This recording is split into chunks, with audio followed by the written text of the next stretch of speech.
technical training. 3, Ms. Mary Kimonye, State Department of Public Service. 4, Ambassador Simon Nabukwesi, State Department for University Education and Research. 5, Solomon Kitungu, State Department for 6,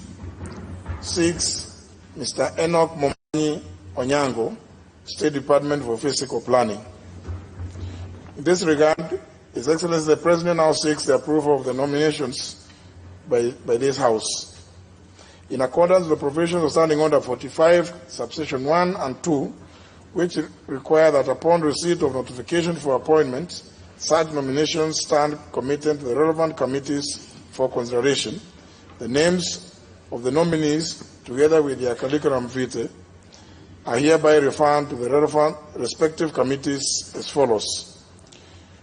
A. Nominees for appointment to the Office of Cabinet Secretary, namely the Honorable Mutai Kagwe and the Honorable Betty Chemutai Maina, stand referred to the Committee on Appointments. And B.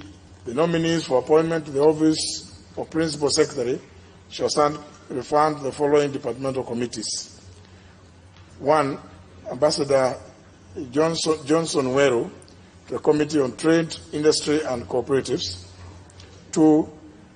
Dr. Joan Juma, Ambassador Simon Nabukwesi to the Departmental Committee on Education and Research. 4. Mrs. Mary Kimonye to the Departmental Committee on Administration and National Security. 5. Mr. Solomon Kitungu to the Departmental Committee on Transport, Public Works and Housing. And 6. Mr. Enoch Momani Onyango to the Departmental Committee on Lands. Honourable members, Section 8 of the Public Appointments Parliamentary Approval Act requires that a committee shall consider a nomination and table a report for debate and decision in the House within 14 days from the date of notification. It's therefore imperative that each of the aforementioned committees immediately embark on the vetting exercise to enable speedy conclusion within the set timelines. The committees are expected to immediately notify the nominees and the general public, commence the necessary approval hearings, and table their respective reports in the House on or before Tuesday, 25th of February, 2020, to enable the House consider and finalize its decisions on the nominees within the stipulated timelines. I thank you.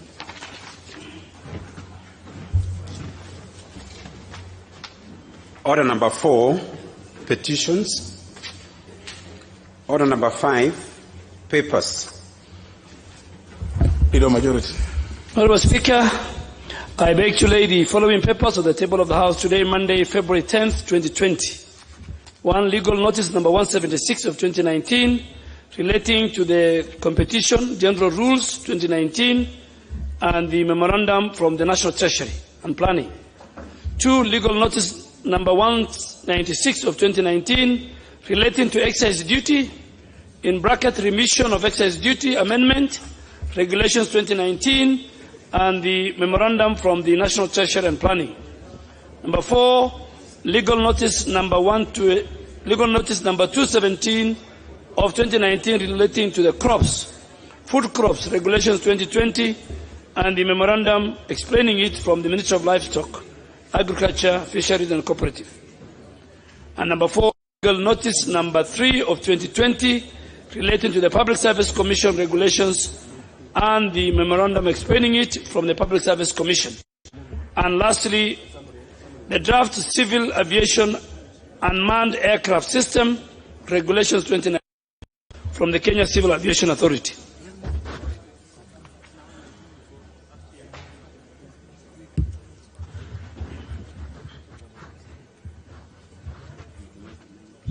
Very well. Next.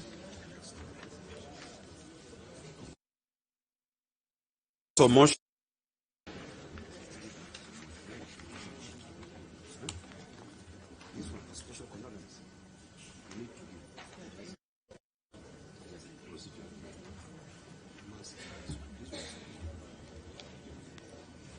Yes, Leader. Honourable Speaker, I give notice of the motions.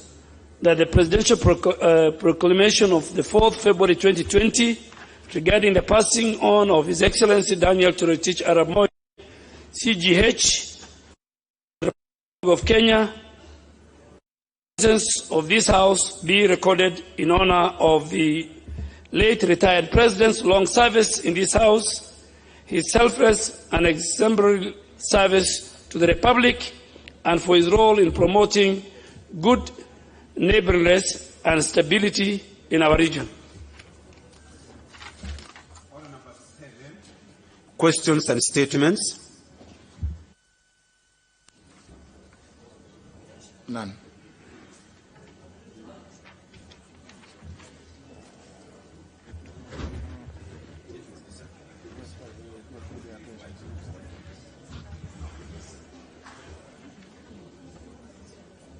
Honourable members, now that many of you are here in the chamber, I just wish to draw your attention to a document which I believe has been circulated to all of you regarding the last parliamentary honor to the late second President of the Republic of Kenya at what will happen between 4:45 and until the time when the body finally leaves the precincts of Parliament. I believe every member has a copy of it, so that there is no need for me to read it. Is that agreed? Everybody has seen that guide.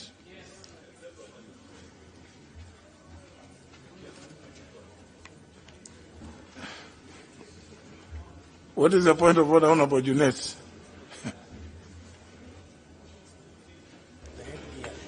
Mr. Speaker, I wanted your clarification on today, the mode of dressing of the Speaker. The last 7 years I've been here, I've not seen this head regalia I'm seeing today. What is the purpose of it, Mr. Speaker? I'm shocked whether it's the same Speaker I knew or somebody is masquerading as a Speaker, Mr. Speaker. Can you tell us, Mr. Speaker, what it means, Mr. Speaker, and explain to the House so that we get used to it?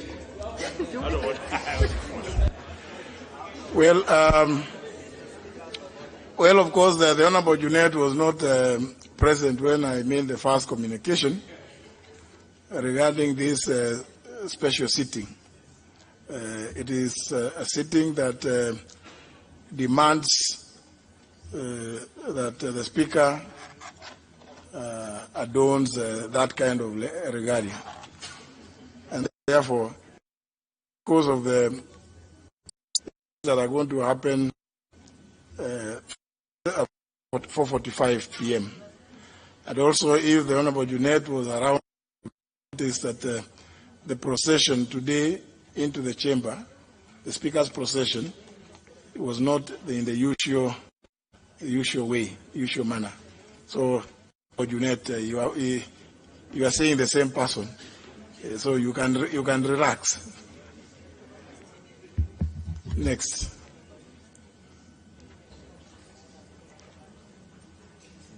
Order number 8, motion. Leader.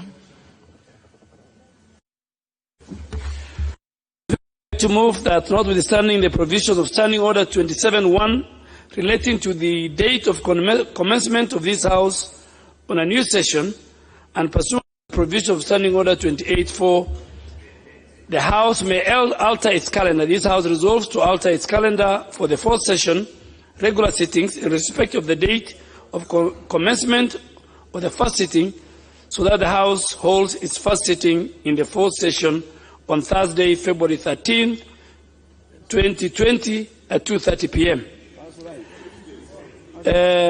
Honorable Speaker, the members who have talked to, there is a reason why we have to be here. I'll not tell you why. It's in your interest. But secondly, Mr. Speaker, we have a deadline. The budget policy statement must be presented to the House before or on the 14th of February every year. So that is one of the reasons why we should have a Thursday sitting. The other reason I will tell you when you see me out of the mic, and I think Honorable Pokose is a fast learner. He can now do the necessary. So, Mr. Speaker, the second is to allow members tomorrow and the day after to participate in the burial session of our former president of the Republic of Kenya, President Daniel Toroitich Arap Moi, that will take place on Wednesday, the 12th, and it will be a state full military and civilian ceremonial honors. And in this regard, Mr. Speaker, because of the budget and the budget policy statement, the House has only 7 days from Thursday. So it will be referred to committees. The committees will deal with that matter within 7 days. So we have decided that the budget policy statement will be referred to committees, and they have 7 days. So from Thursday, committees will begin handling a very critical constitutional matter. So in this regard, this alteration of the calendar will allow members of the House to pay their last respect to our departed patriot on February the 12th, and thereafter the House will commence its sitting on Thursday, 13th, 2020, at 2:30 p.m. for the first sitting. I will ask Honorable Mbui, the Deputy Minority Leader, to second. Honorable Mbui.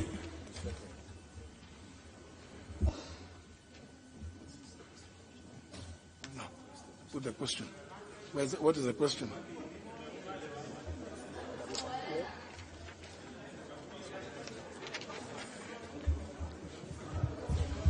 Under the member who is honourable members, I propose the question, which is that notwithstanding the provision standing under number 27(1) relating to the date of commencement of the House on a new session and pursuant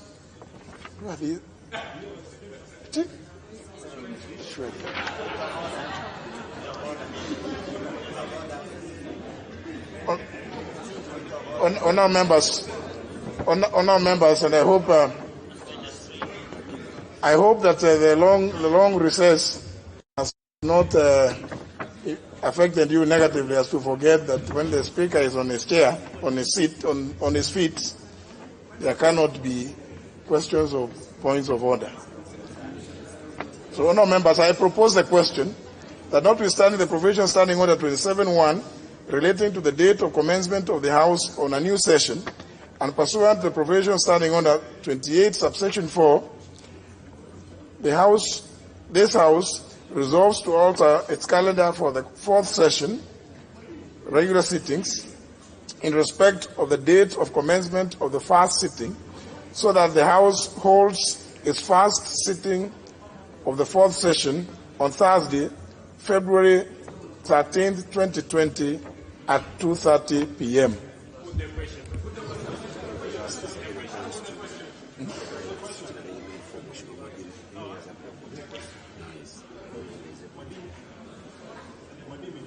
Sergeant at Arms, can you assist the Honorable Madime? Can you assist the Honorable Madime to get some? And the member who is permanently on our feet, do you want to make your way in, or you want to?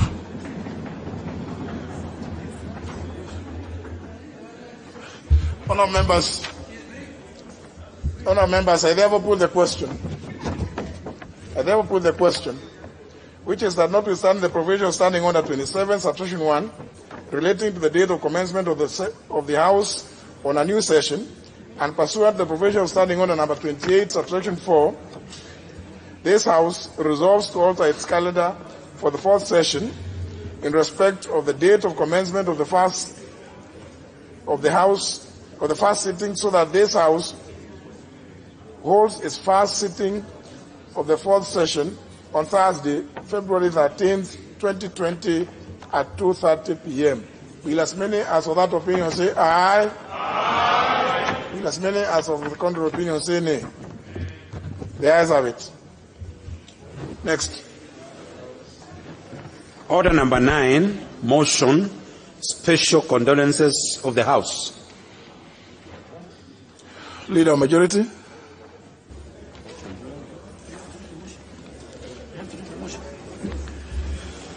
Honorable Speaker, I beg to move that following the presidential proclamation of the 4th of February 2020 regarding the passing of His Excellency Daniel Toroitich Arap Moi, CGH, second President of the Republic of Kenya, the condolences of this House be recorded in honor of the late retired President's long service in this House, his selfless and exemplary service to the Republic, and for his role in promoting good neighborliness and stability in the region. Mr. Speaker, I rise to give my heartfelt condolences to the family, friends, and indeed the nation in general following the passage on one of our former President Daniel Toroitich Arap Moi. He was a self-made politician who rose from the humble beginning to become the longest-serving President of Kenya. Speaker, Honorable former President will be remembered for many things. Many things, from education, where he decentralized education from primary to secondary, and making sure that higher education was decentralized, and that led to the emergency of many universities, including Moi University and Egerton University.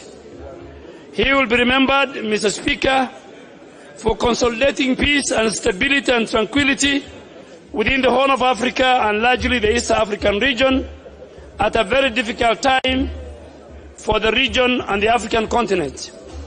He will be remembered together with President Museveni and President Mkapa of Tanzania and Uganda for steering the process of reviving the East Africa community.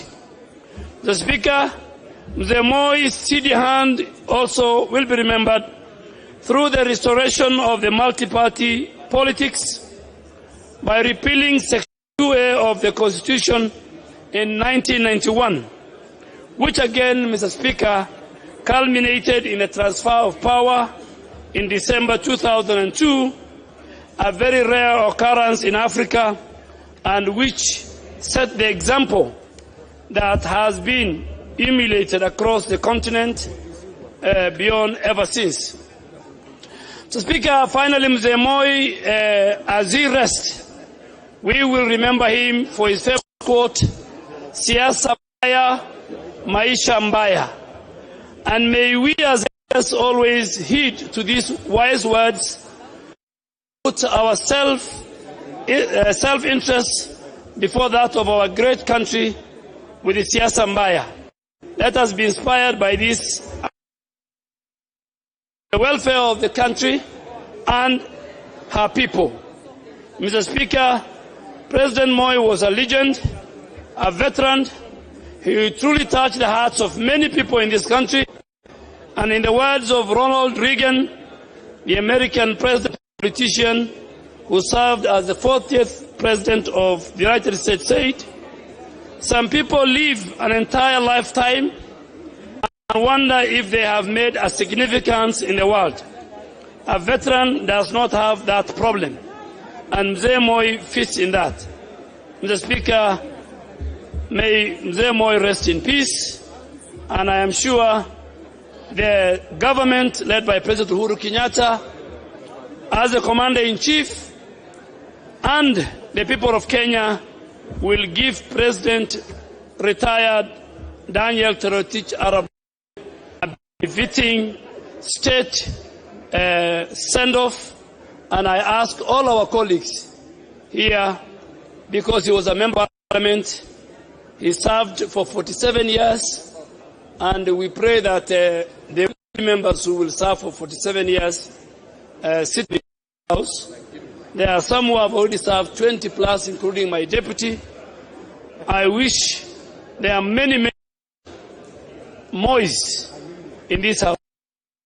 With those many remarks, Mr. Speaker, I will ask the Deputy Speaker of the National Assembly to second this motion.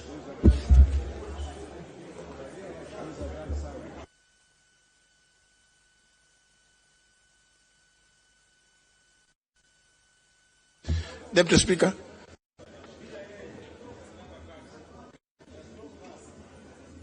Mr. Speaker, pursuing the line already created by the majority leader, I wish also to pass my condolence and that of my constituency and family to Kenya, really to Kenya, not even to the family of Moi himself, because all of us as Kenyans are a family to His Excellency Moi. What has happened, Mr. Speaker, and I want to congratulate you and your team, that you are able to very quickly convene this particular session in respect of our late president, and it is a good thing that we are going to have a day today to put our condolences, and then again you give us an opportunity to attend the burial ceremony both tomorrow and on Wednesday. Mr. Speaker, I want to say as a person, I benefited immensely from His Excellency President Daniel Arap Moi. I went to schools that he built, Kabarnet High School, which he was a chairman then, and Moi High School, Kabarak, which I know many of which was a competitive school, because he was a good educationalist. So, Mr. Speaker, many of us are here also learned a lot from the late president, starting with people like my immediate neighbor here, Honorable Shaban, whom we came to Bunge together in the party that he was chair. We learned. And the only thing I remember mostly, Mr. Speaker, of course, other than the fact that he did quite a lot of things for Kenyans, education, the religious and moral values, stability in the region, peace, and many things. But personally, Mr. Speaker, I benefited especially because in the year 1990, just at the time when the multi-party was being introduced in Kenya, I was a student leader in Nakuru as a Secretary General of Nakuru University Students. He gave me an opportunity to fly an aeroplane for the first time in my life. Myself and a gentleman from Nakuru who was our chairman to other members. Sorry, I realize I'm not in your... But I flew I accompanied the former president to Rwanda as a student.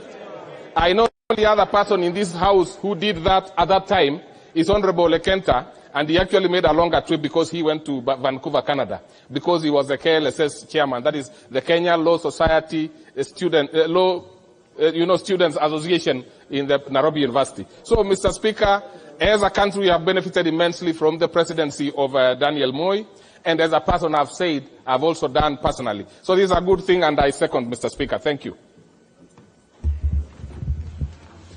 I propose the question, which is that following the presidential proclamation on the 4th of February 2020 regarding the passing on of His Excellency Daniel Toroitich Arap Moi, second President of the Republic of Kenya, the condolences of this House be recorded in honor of the late retired President's long service in this House, his selfless and exemplary service to the Republic, and for his role in promoting good neighborliness and stability in the region.